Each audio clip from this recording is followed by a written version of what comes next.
was no normal dwarf blast.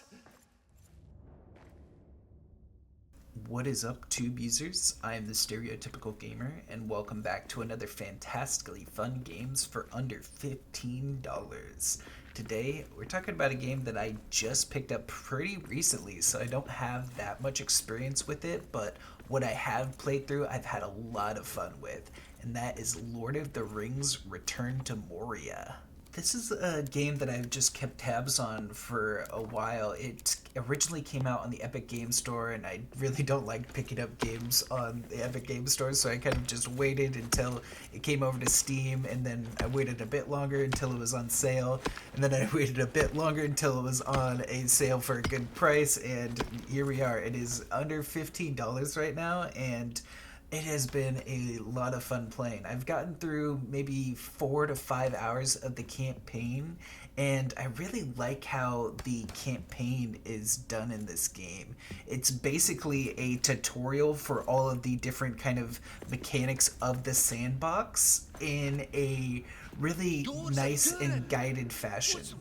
And I believe how the game works is in the campaign, it is all pre-generated content and stuff like that. So there's no like randomly generated items and stuff that you'll find. Everything is pre-loaded into the campaign. And then in the sandbox, you have different like world generated, kind of like how Minecraft or Valheim does world generations. It's all completely random. And I haven't gotten into the sandbox because there's a lot to the kind of different mechanics of this game, and the campaign is just overall pretty fun, and there's a lot to it, and it basically just gives you a guide to all of the different kind of aspects of crafting and kind of buffs and stuff that you can get throughout your sandbox experience. And so the basic gameplay of things is basically a survival game, and I would say it's most similar to Valheim in terms of like how you craft things, how you can place them throughout the world, and kind of combat and mining for things feels similar to Valheim. But I really enjoy how some of the kind of mechanics of survival games are simplified in this game, and just how they kind of build in the kind of Lord of the Rings lore into some of the things in this game is really fun and really cool. Like the basic crafting in this system is really easy to understand. The kind of tutorials you get for crafting the certain necessary items is really straightforward and really gives you a good idea of where to get those materials and how to craft the items as well.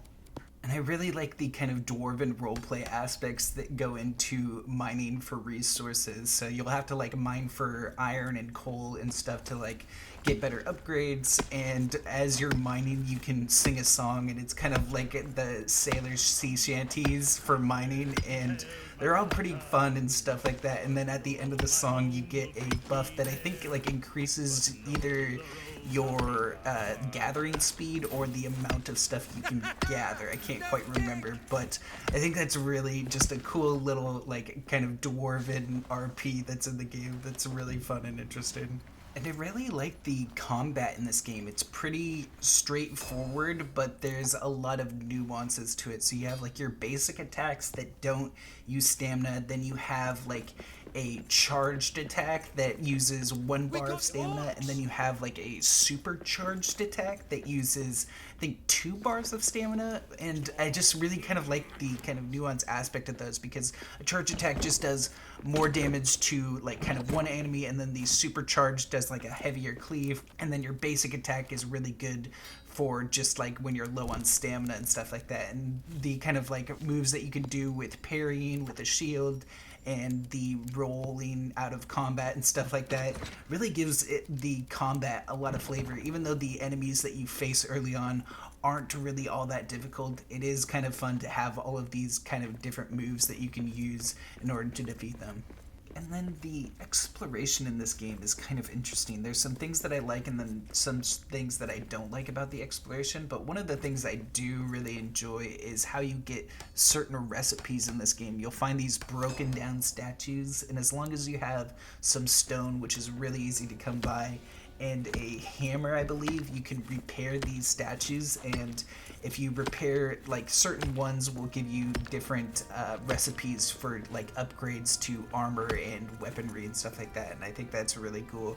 And then you'll also find these like smaller, like miniature statues that you can use to, I think, get buffs if you like activate enough of them. I'm not quite sure on that. I haven't really read into those, but I do like the little bits of exploration and the lore that you can find. You'll find like different pages of lore that give you some kind of cool Lord of the Rings story context. Like I found a little tidbit about the Fellowship and stuff like that, so it's cool to have the Lord of the Rings aspects and the stories that are in there incorporated into this game.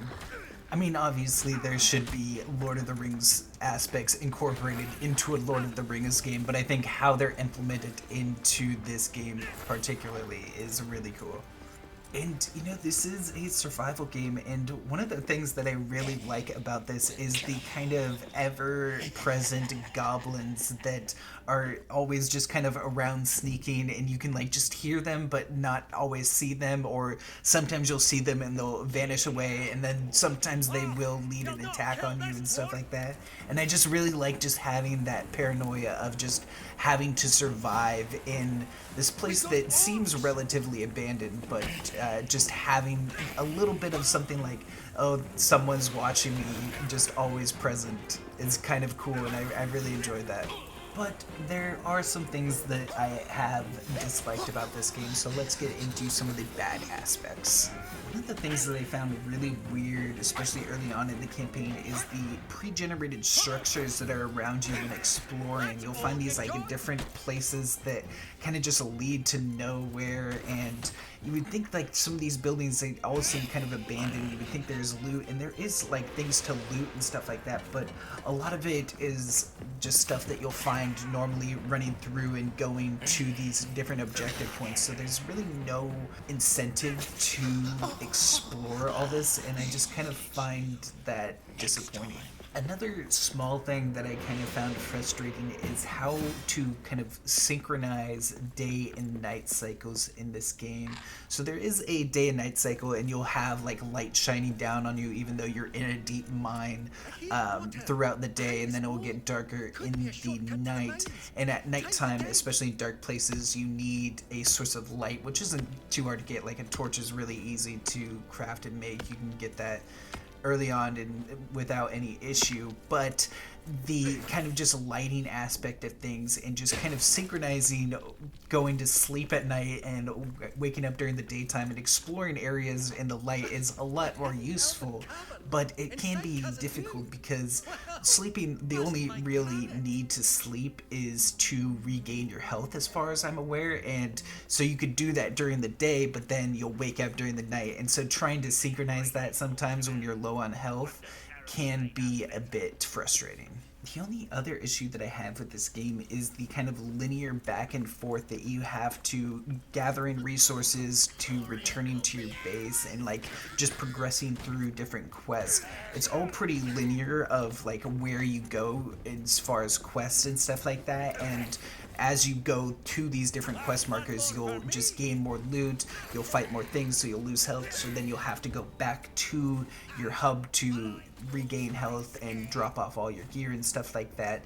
And I believe you get like fast travel points at some part, but the kind of tediousness of going back and forth and going on that same path each time with no like shortcuts or anything like that is really tedious, and especially early on is really boring. But other than that, I have been really enjoying this game, and I think overall the good outweighs the bad, and especially for the price point that this game is at, $15 right now, is definitely worth it.